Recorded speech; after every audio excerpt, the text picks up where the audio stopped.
Hey everyone! Well, the purpose of this video is to look at some CCTV cameras. There's a lot of people out there that say you can get great results from a cheap DVR if you just replace the cameras and put in something nice. Well, I wanted to look at lower price range cameras because, let's admit it, we can't all afford to go out and buy $200 cameras to attach to a DVR. So I happen to have a really cheap DVR here at home. It's a Zmodo 4 channel. I think I got it from Woot. And resolution is 720 by 240 at 30 frames per second. And it's definitely one of the cheapest DVRs you can get. I got mine without a hard drive. I think it only costs about $150. So the cameras that came with it are this one. This is the Zmodo. They've changed their cameras now, and I don't know about the new ones. They look a little bit nicer, but...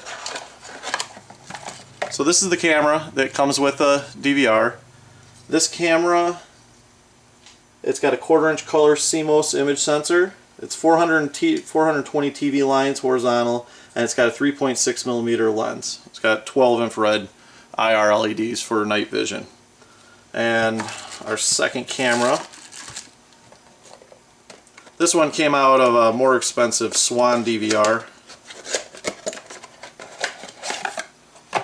It's really similar form factor to the first Zmodo. This one has a 1/3 inch color CCD Swan True Colors sensor. It's 600 TV lines, and it's got a 4.8mm lens, and I think it's got 24 IR LEDs. And then we have this one. I should mention the Swan is $119 for two, so it's about 60 bucks each. If you want to replace these, you can't really get just the Zmodo camera anymore, but this one will run you about 50 bucks if you can find it on eBay. Now this one has great reviews on Amazon. And the problem with the reviews are, when you're reading through them, they'll use words like, this camera has great color representation, this color is really clear, this color really looked a lot better. But I think the issue is, people are comparing the cameras to the cameras that come with their DVR, and these things are notoriously bad. They just put out an image that is almost unusable. I mean, you can see people moving around, but as far as license plates or even identifying people walking, it's almost impossible. So to get an honest opinion, you can't really read the reviews unless you know what the people are comparing it to, and most people are comparing it to what came with their DVR. And there's a reason why they give these away with the DVR. I mean, $150 DVR, I got 4 of these. So this next one, this one has really good reviews on Amazon. This is 700 TV lines. It's got a 1/4 inch Aptina, made in USA, CCD USA sensor. It's a 3.6mm lens, and it's got 2 high output IR LEDs, which are just really big IR LEDs instead of the cluster like the other ones have. And this one runs you about $40. Very good price, and we're going to see how it holds up, because this one would be a good candidate for replacement for your standard cameras that come. And the next one is another one that has fairly good reviews on Amazon. This one's by VideoSecu. This one also runs you $39.99, so it's the same price as the EverTech that we got right here. This one is a 1/4 inch color Sony CCD image sensor. It's 420 TV lines, horizontal resolution. It's got a 3.6mm lens, and it's got 24 IR LEDs. So we're going to look at all these together, and the thing is, when you're comparing these, you never get to see CCTV cameras aimed at the same subject, because when you see the image examples of them, they're mounted normally in place, and they're showing a room. And there's nothing for you to use as a guidepost for what kind of colors you're looking at and what you're, how to compare them equally. So that's what we set out to do. Later on, we're gonna show all 4 of the images in a quadrant, and you can see each one side by side and actually see how these things do. What we're going to use is, since the biggest problem is they're normally aimed in just random, this is a street scene, this is an office scene, we're going to use a color calibration chart, like you'd use for calibrating a printer or calibrating a digital camera. And I'll put it up on screen.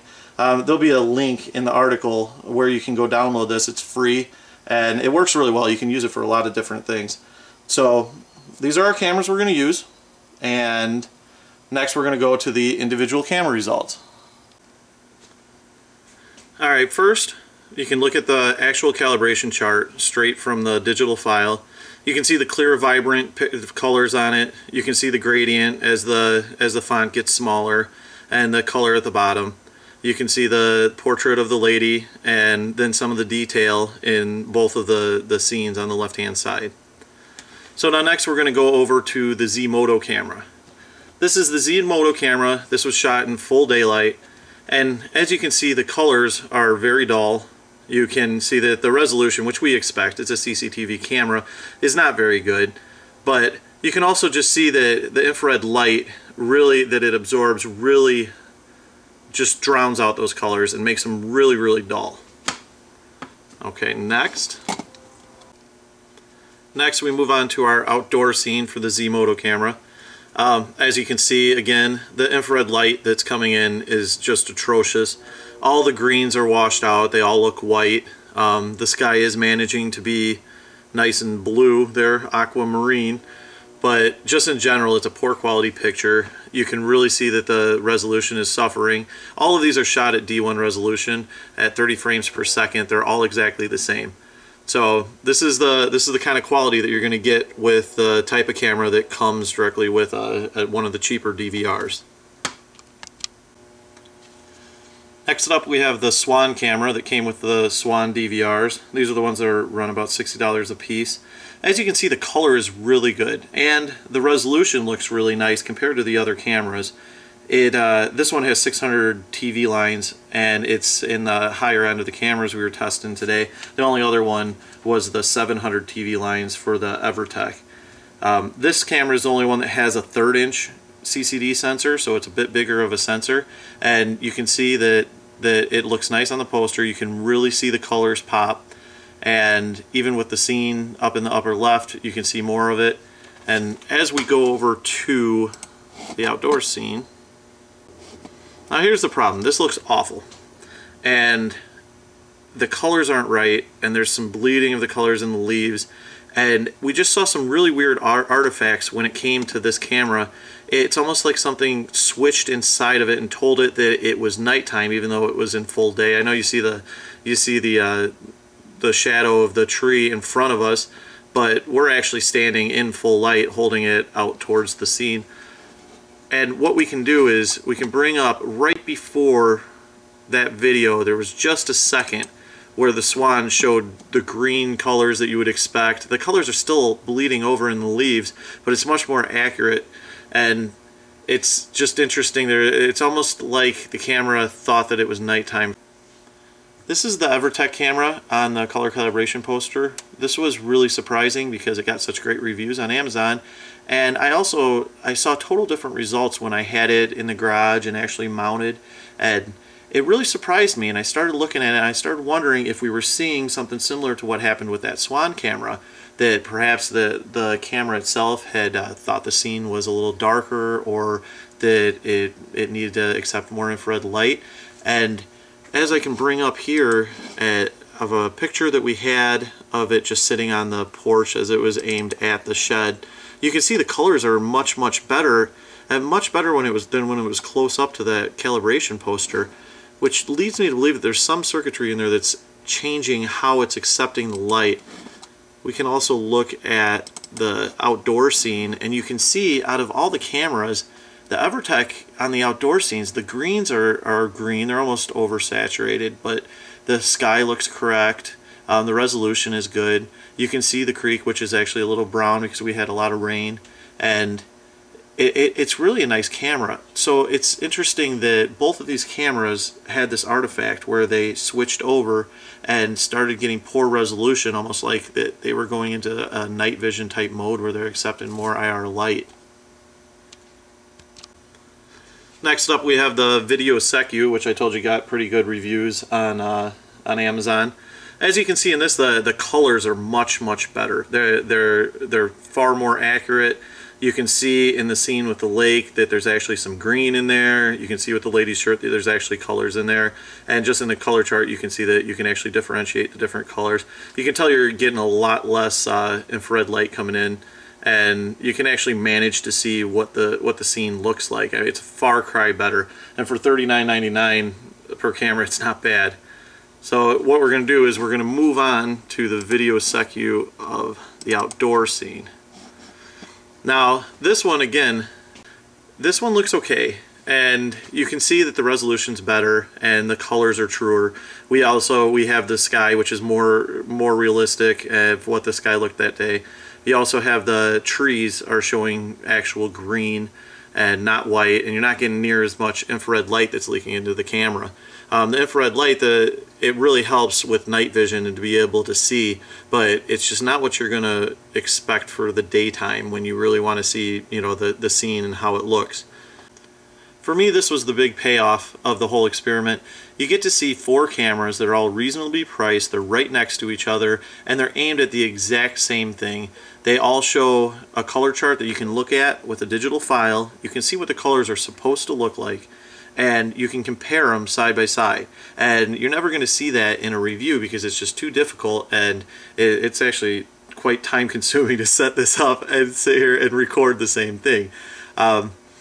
So in the bottom left we have the Zmodo, and like we said, that's the one that came with the DVR. Very inexpensive. It does the job. You can see what's on the screen, but it's not going to be clear. It's not going to be accurate color, and there you get what you pay for. In the upper left we have the Swan that came with it was the most expensive camera. It came with a much more expensive DVR, and it does a really nice job. It's really making some. It's really representing the colors well and the clarity well. You can see that the extra lines of resolution seem to be showing through. In the upper right we have the EverTech, which, like we said earlier, that color on this particular picture isn't quite accurate. It really looks like it decided to change into a different mode where it was accepting more IR light, and we'll see in the other outdoor scene that it's totally different results. And then in the bottom right is that video secu, which also got really good reviews on Amazon, and it's only $40. And as you can see, it also looks really good, especially for the price. Here we have all the cameras side by side in our outdoor scene, so you can compare them. You can see in the bottom left that the Zmodo camera almost looks like a winter scene. I don't know if it's blocking any infrared light into the lens.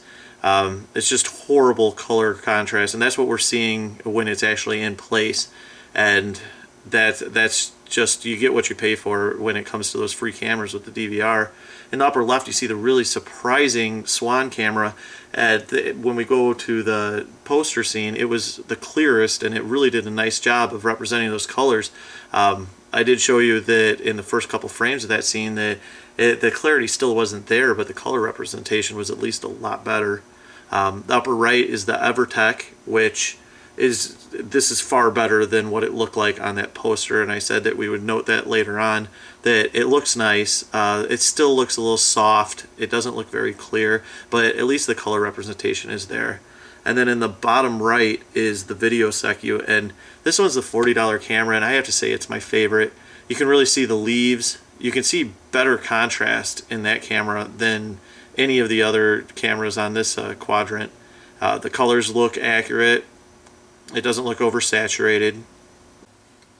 Alright, well, I'll leave you with a side-by-side of the video secu. It's the winner out of this little competition in my book. I had a lot of fun testing out these cameras, and it was just something I always wanted to do. I wanted to see exactly what each camera looked like, and obviously never be able to test them all, and there's a lot higher dollar equipment that I could be testing. But anyway, I hope you found it enjoyable, and I'll see you guys next time.